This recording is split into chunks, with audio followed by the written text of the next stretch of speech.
So welcome to another Ring On Air video. So this is going to be the third part of my ESQ-1 series. In this one I'm looking at the filter, the envelopes, the LFOs, I'm looking at pan. I'm also looking at the routing between all of these things. And I think it should show what an extraordinary synth the ESQ-1 is, certainly for its time. And even today there's so much you can do with it. So it's quite a bit to look at, so let's get stuck into it. Okay, so the first thing I want to look at is the filter, which is 24 dB per octave, low pass filter. It's based on the Curtis 3379 chip, which also includes a VCA and voltage controlled pan. And I'm going to look at the pan later on. So I'm just going to build up a sound, something harmonically rich that we can then throw a filter sweep on, and let's just get some idea of how that sounds.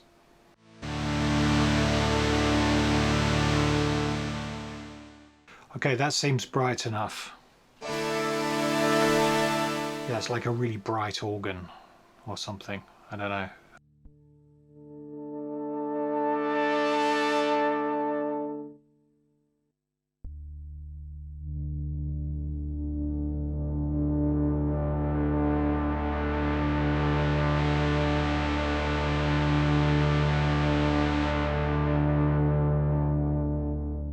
Let's try a bigger chord.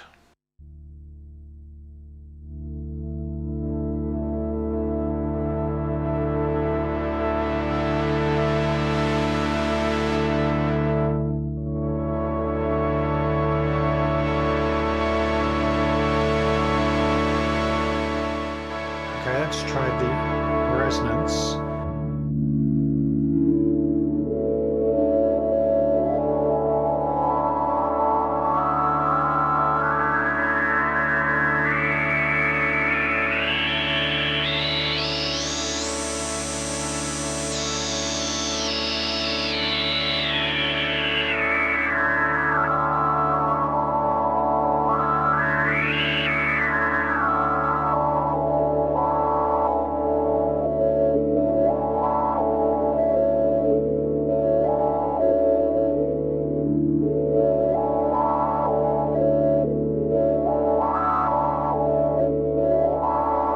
Very good, I like it.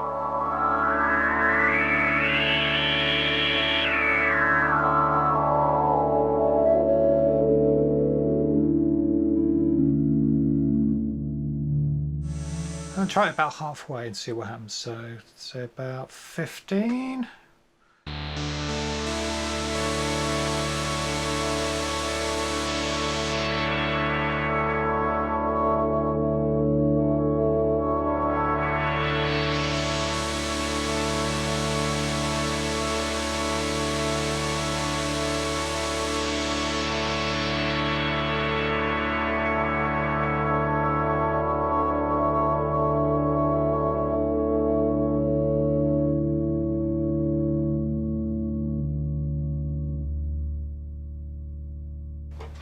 Well, certainly nothing to complain about. I think it's got a really nice sound to it actually. Very, very warm, very analog, which is what it is.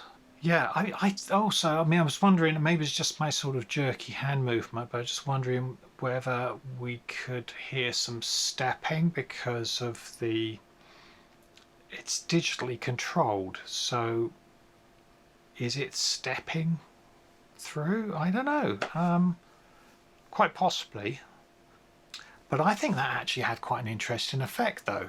I can imagine going back and perhaps using those sounds and doing something with them, and the stepping could be part of it, because once you recorded that and started manipulating it, that could work quite well.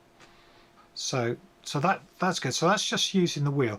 So let's try perhaps some more traditional, let's use an envelope to do it now.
I mean, I think it speaks for itself. It's just got that really great sound to it, and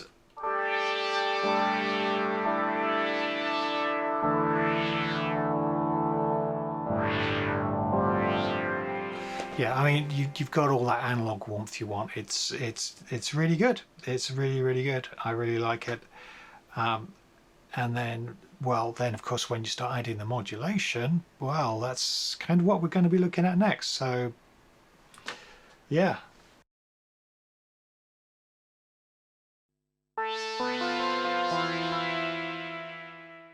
So let's have a look at envelopes. I was already starting to look at envelopes anyway. So now the main thing about the envelope is that it's a 4-stage envelope. Perhaps the best way to illustrate the capabilities of the envelope. So I'm going to go up to the maximum value, down to the minimum value, and then back up. Let's give that a little bit longer. Okay, so send into the filter. If I'm going to put the filter resonance up to full so we can hear that better.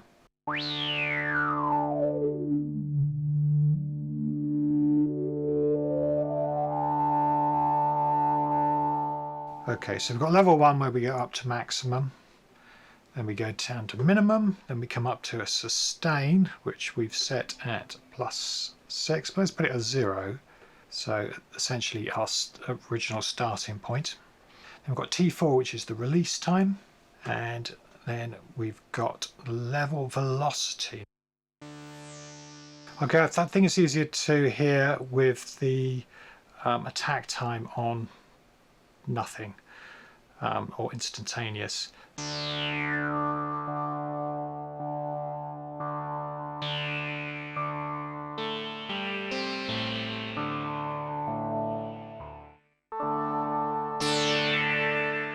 This LV setting sets the amount of envelope that's going to be sent based on the velocity.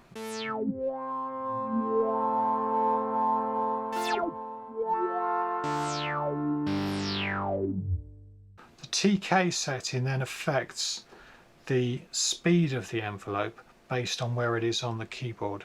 So if I have it on, so I've got it on maximum at the moment, which is 63, and I'll play the bottom note.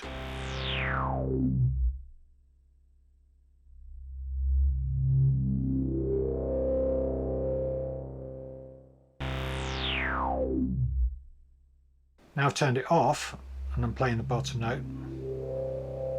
You can hear it's the same, nothing has changed whatsoever. So let's then do the same but at the top note. So the top note or something top.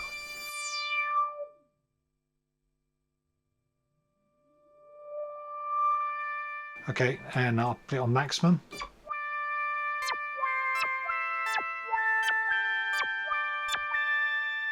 So the T1 velocity is the amount of velocity that's going to be applied to the attack. So you can press the keyboard softly and you get a slow attack, and you press it hard, you get a fast attack. Now I fiddled around with this a little bit and I've not quite found the sweet spot, but let's have another go anyway.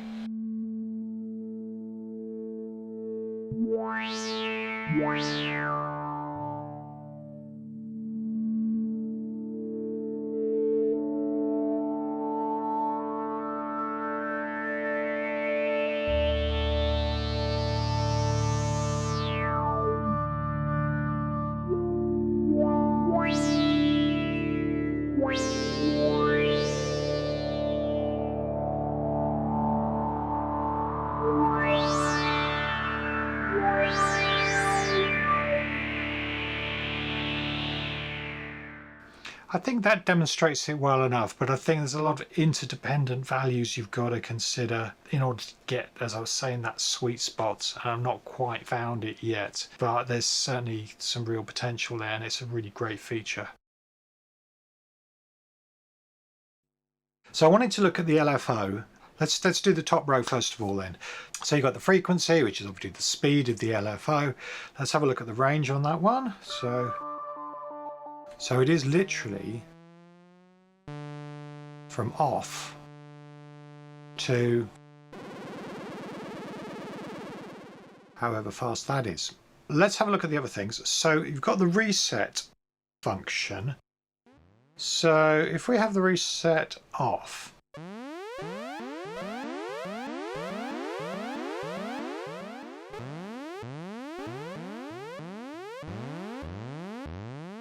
then basically wherever the LFO is in its cycle, then it will pick up doing its thing as soon as you press the key. But with the reset on, it should always set the LFO at the beginning of its cycle every time. So you get something much more consistent every time you press the key. Human one, this is something I've not seen elsewhere. This is a sort of randomness applied to the speed. So the idea of the human thing is that you're doing a vibrato, but you don't want it to be exactly the same speed every time. So it's supposed to be small differences each time. Now,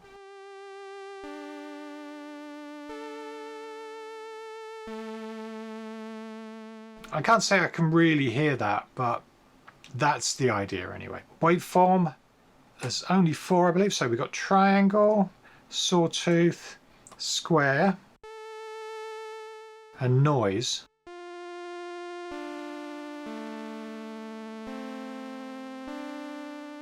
And if I turn the amount up, I think there is something kind of interesting about this one.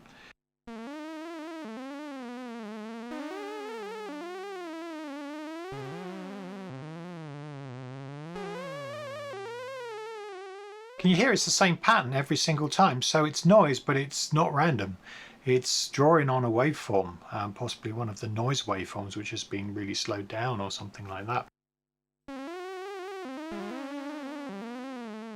So how can we change that? Because that's, if you want it random, then you want it random, don't you? So perhaps then if we take the reset off,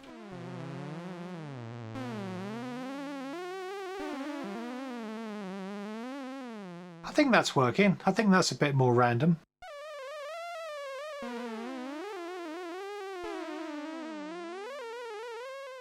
Maybe.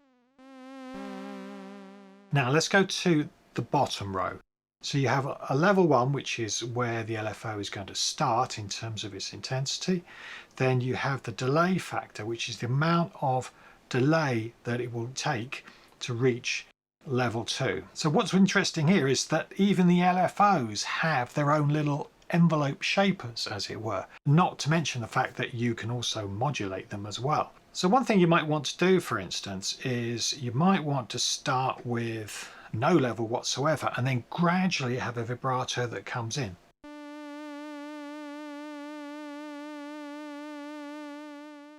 Which works quite well.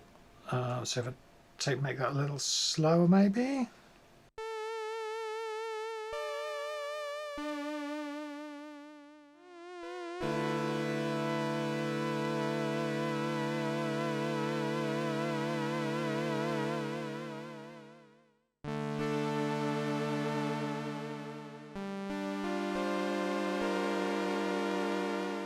Okay, so that works quite nice. So let's swap it around the other way just to change things up a bit. So I put it on 63 and put that one down to 0.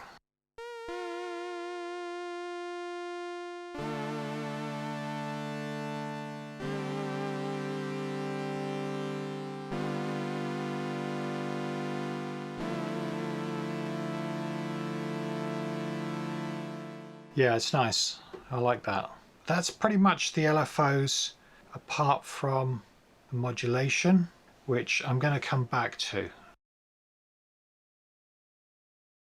Now, I want to have a quick look at the last DCA because it's the one that sticks out the most. So it's called the final volume DCA, and therefore there are certain limitations and there are certain things which are different here. With this DCA, the modulator is envelope 4, and it's always envelope 4. You can't change that, and you can't put an LFO on it to do tremolo. But what you can do is you can modulate the pan. So first of all, let's try the static position. At the bottom we have 0. Okay, so you've got 0, which pans it to one speaker, and then you can go up to 15,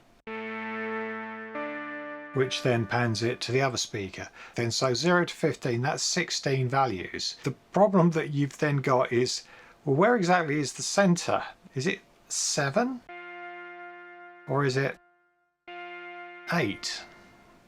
I tend to go for 8, and I think that's about as central as it gets. Right, so enough of that. But what's interesting is the automated pan. So let's go for modulation source LFO1.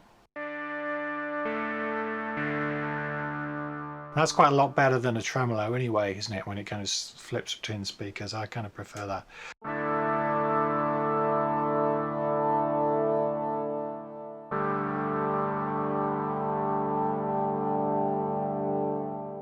Take that right down.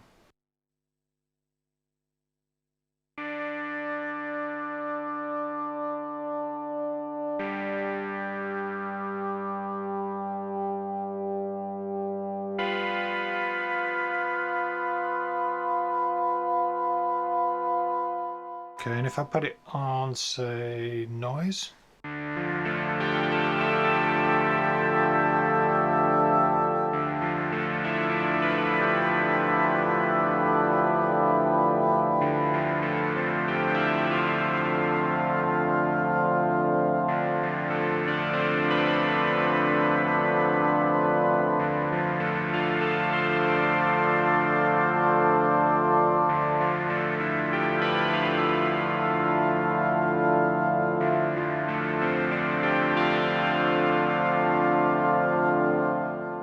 Again, a new track. I think actually there's a lot you can do with that. Perhaps I was a little bit disparaging when I mentioned pan in the first introductory video. I didn't really mean it like that. What I meant was that there are no built-in stereo effects. But if you actually look at the pan itself, there's really quite a lot you can do with it. So yeah, it's good. So the stereo, yeah, it is worth having stereo because you've got the pan and there's a lot you can do with the pan. So this one, I want to look at the modulation routing. While all the other paths are set and there's only really a choice of whether you can turn things on and off, when it comes to the envelopes and the LFOs, that's a different case. Now we already looked at the final amplifier stage and the envelope 4 is linked directly to that and there's nothing you can do about it. But that's not the case with everything else. First of all, let's kind of review what we can do in terms of making these connections. So the oscillators, you've got 2 modulation sources, so you could use an envelope and you could use an LFO at the same time, or you could use 2 LFOs. Let's quickly run through those sources. Now this will be the same for all the modules. So actually I'll start at the bottom. So LFO 1, 2, 3, envelope 1, 2, 3 and 4. So again, envelope 4, although it is dedicated to the last DCA, you can use it everywhere else as well. If you want the same contour on something else, then that's not a problem. It's still available. Then we go for velocity and velocity 2. Difference between those two is the first one is linear and the second one is logarithmic. While you can look at the graphs and it is in the manual, you're better off just trying that out and seeing what works better in what circumstances. The amount of keyboard scaling and another keyboard scaling with a different curve on it. The wheel, pedals, okay. External control, yeah, so I'm pretty certain that has to be MIDI. It can't really be anything else. Pressure, and then off. So you've got all of those potential modulation sources, and you've got them twice, and then of course you've got the different amounts. Plus 63, minus 63. Obviously the minus is really good for inverting something. You've got an envelope, you can flip it over using the minus. So that's the same for all devices. So if we have a look at the DC8 again, you've got 2 modulation sources. Look at the filter again, 2 modulation sources. So that's consistent all the time. Now, this is where it starts to get strange. If you go to the LFO, the LFOs have just one, but they have a modulation source, so we can modulate the LFOs. When it modulates, when the LFOs are modulated, it's their amplitude that's modulated. It's not their frequency, it's not their speed. If we go through the whole lot again, everything is there, exactly the same as all the other modulation sources. But here's the weird thing. It can modulate itself. Anyway, in this one, I've got LFO1, which is being modulated by LFO2. So LFO2 is on a slower speed than LFO1, and LFO2 is being modulated by LFO3, which is at the maximum 63 speed.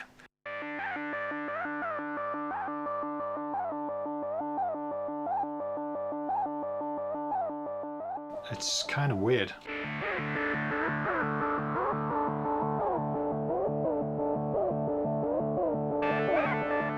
Yeah, so there's one step further, of course, because we can loop it. So LFO3 is not being modulated by anything yet. So let's change that to LFO1.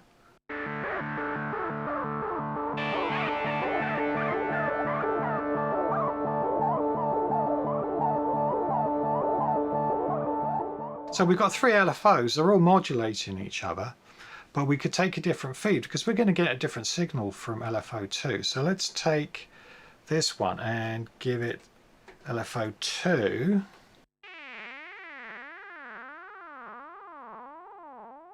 Yeah, so that's working more with the general slower speed of LFO2. Let's turn this to LFO3. Turn that one off.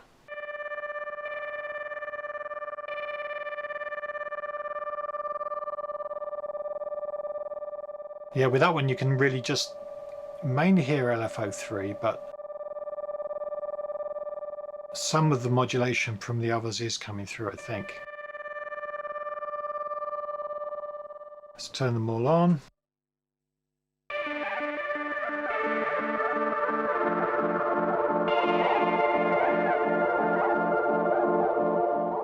It's a terrible sound. It's just the worst sound, I think, possibly that I've created so far, but I'll let you be the judge of that one. That's a loop of LFOs all modulating each other, and then you can send off various parts of that chain to various things. And once you get the envelopes involved as well, then I don't know, I think I'd rather not think about it. But why not? Why not? Why don't we do that? So I'm going to send envelope 2 to LFO1, which is modulating the other 2.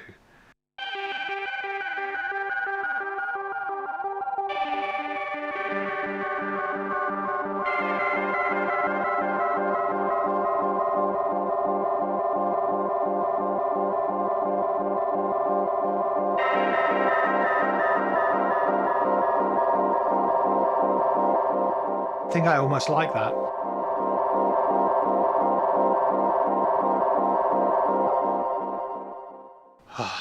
It is insane. It is really insane what you can do, and I think if you're actually a little bit more focused on trying to get a good sound, you're not going to have an excuse not to get a good sound out there. So there's no doubt about that.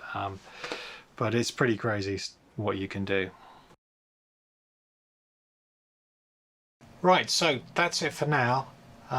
I've covered, I think, all of the key areas. There's bound to be something I've missed, and apologies if that's the case. If you think there's anything I have missed, then please feel free to let me know. If I can get enough stuff together, then maybe I can do another video, see how it goes. Now, I've had the ESQ, I'm actually on my technically third ESQ-1. The first one I sold back when I thought that it was a great idea just to go software. And I think it was probably one of the biggest mistakes I made. And it took me quite a while to get another one. And when I did, it was broken and I had to fix it. And it's still not massively reliable, but still, it does work, more or less. So I have to admit, when I started doing this series, I thought, well, this won't be a problem because I kind of know what everything does. But I've actually discovered loads about the synth, and I've found it really valuable going through this myself. So hopefully this has been of use to you as well. So if you have got something out of it, I'd appreciate a like, and consider subscribing. I'll be starting on some new hardware quite soon, and I'll always be doing the odd plug-in synth as well. Also, if you want to check out the full theme tune, that's on one of the other videos, and I'm going to be releasing it as a single quite soon, as well as it will be on the new album. More about that at some stage. I think that's it for now. Thanks very much for watching, and hopefully catch you on the next one. Bye.